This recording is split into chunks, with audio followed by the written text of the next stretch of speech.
예, 대법원이 오늘 민주당 이재명 후보의 김문기 골프 발언과 백현동 국감 발언을 후보자의 행위에 관한 허위사실 공표로 판단하고 유죄 취지로 사건을 파기환송했습니다. 특히 이번 판결은 대법관 12명 중 총 10명이 유죄 취지로 판단했습니다. 단순한 법적 판단이 아니라 국민 신뢰 회복을 위한 사법적 경고입니다. 진실을 밝혀준 사법부의 결단에 경의를 표합니다. 법 앞에 누구도 예외일 수 없다는 헌법의 원칙이 재확인됐습니다. 대법원은 이번 판결에서 중요한 법적 기준을 제시했습니다. 표현의 의미는 후보자 개인이나 법원이 아닌 일반 선거인의 관점에서 해석해야 한다. 발언의 전체적인 맥락과 당시 상황에서 일반 유권자에게 주는 인상을 기준으로 판단해야 한다. 골프를 치지 않았다고 주장했지만 실제로는 골프를 쳤고, 백현동 용도 변경은 국토부의 강요가 아닌 성남시의 자의적인 결정이었음이 밝혀졌습니다. 이 모두는 국민을 속이기 위한 후보자의 고의적인 거짓말이었습니다. 2심의 비상시적인 면죄부에 제동을 걸고 유권자의 판단을 왜곡한 이 후보의 발언에 법치의 철퇴를 가한 대법원의 결정은 지극히 상식적인 판결입니다. 법원이 밝혔듯이 이재명 후보의 발언은 단순한 말실수가 아니라 선거 과정에서 국민의 판단을 왜곡한 중대한 사안입니다. 이렇게 명백한 사안을 3년 넘게 끌어왔다는 것 자체가 명백한 잘못이었습니다. 오늘의 판결은 늦었지만 다행스러운 정의의 복원입니다. 이제 공은 민주당과 이재명 후보에게 넘어갔습니다. 선거는 신뢰 위에 서야 합니다. 허위사실 공표로 국민의 판단을 왜곡했다는 사실을 대법원이 확인시켜 주었습니다. 이 자체로 대통령 후보의 자격은 이미 상실되었습니다. 이제 정치가 응답할 차례입니다. 이 정도 판결이 내려졌는데도 대통령 후보를 계속 고집한다면 그 자체가 국민에 대한 중대한 모욕입니다. 후보 자진 사퇴가 상식입니다. 더 이상 국민을 기만하지 마십시오. 민주당은 책임 있는 정당이라면 조속히 후보를 교체해야 합니다. 국민의힘은 오늘 판결을 법치주의 회복의 이정표로 삼겠습니다. 대한민국 정치가 다시 상식과 책임 위에 서도록 끝까지 최선을 다하겠습니다. 끝으로 고 김문기 처장의 명복을 빌며 이제라도 눈 감고 편히 쉬시길 간절히 기원드립니다.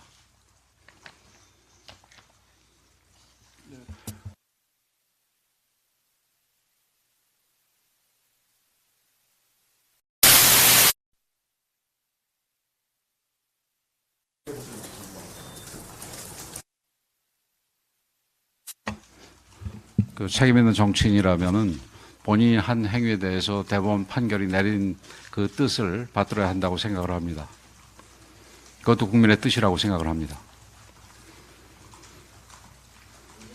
그래서 이제 헌법 34조 얘기하면서 대통령이 당선되면 재판이 중단될 수 있다는 얘기를 펼칠 것 같은데 어떻게 생각하세요?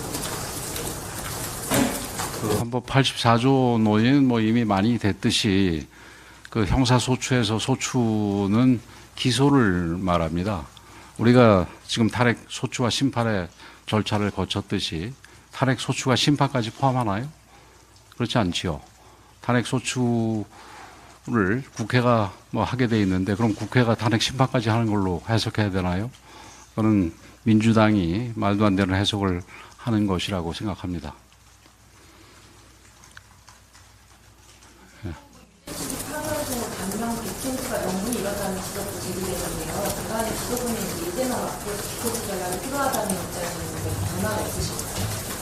어쨌든 우리 당 입장에서는 이 법치주의 그리고 자유민주주의를 위협하는 사람과 세력이 이 집권하는 데 대해서는 우리가 힘을 다해서 막을 생각입니다.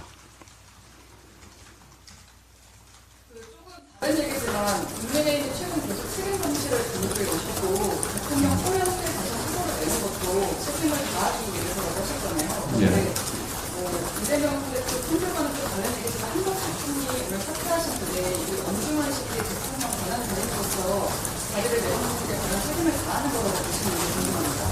글쎄, 우리 국민들께서 그런 얘기 하시는 분이 있을 수 있겠지만, 더 큰 책임을 감당하기 위해서, 그런 행동을 하셨다고 저는 해석을 합니다. 그리고 이런 부분에 대해서 만에 하나, 민주당에서 제기하는 부분은 있을 수 없다고 생각을 합니다. 뭐 잘 아시다시피, 민주당 입장에서는 아무 잘못이 없는 한덕수 대행을 탄핵 소추를 해서 3개월 동안 직무정지를 시켰던 정당 아닙니까?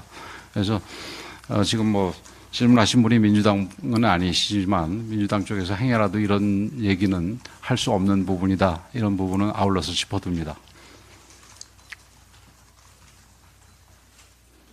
판결이 좀 대선 전에 나와야 당연히 그렇게 돼야 된다고 생각을 합니다. 아마 대법원도 비교적 빠른 시간 내에 재판을 한 것도 이 고등법원, 그러니까 항소심 판결이 이 6월 3일 대선 전에 내려질 수 있도록 그렇게 배려를 한 게 아닌가 이렇게 생각을 합니다. 뭐 그건 저희 추측입니다만은. 예. 그리고 다른 한편으로 이게 임박해서 후보를 교체할 수 없는 상황에서 이런 판결이 내려진다면은 아마 대법원 입장에서는 이 비난을 받을 수도 있었기 때문에 그게 뭐 시간을 민주당한테 줬다고도 생각을 합니다. 물론 뭐 그건 제 해석입니다. 네, 질문하십시오. 한덕수 권한대행이 오늘 사퇴했고 그리고 이제 3일에는 당 대선 후보가 결정되는데요. 단일화 논의가 이제 본격화될 것으로 관측되는데 지도부에서 생각하시는 단일화 방식과 단일화 생각되는 게 좀 어떻게 되는지 궁금합니다. 우선은 지금 우리 경선에 집중을 하고 있습니다. 아직 경선이 이제 3일이니까 내일 모레 이틀이 오늘 내일 이제 여론조사를 하고 3일날 최종 발표가 될 텐데 우선은 거기에 집중을 하고 있습니다. 자, 뭐 자, 하시면 될 것 같습니다. 이 정도까지 할까요? 예, 예. 예. 수고도 하셨습니다.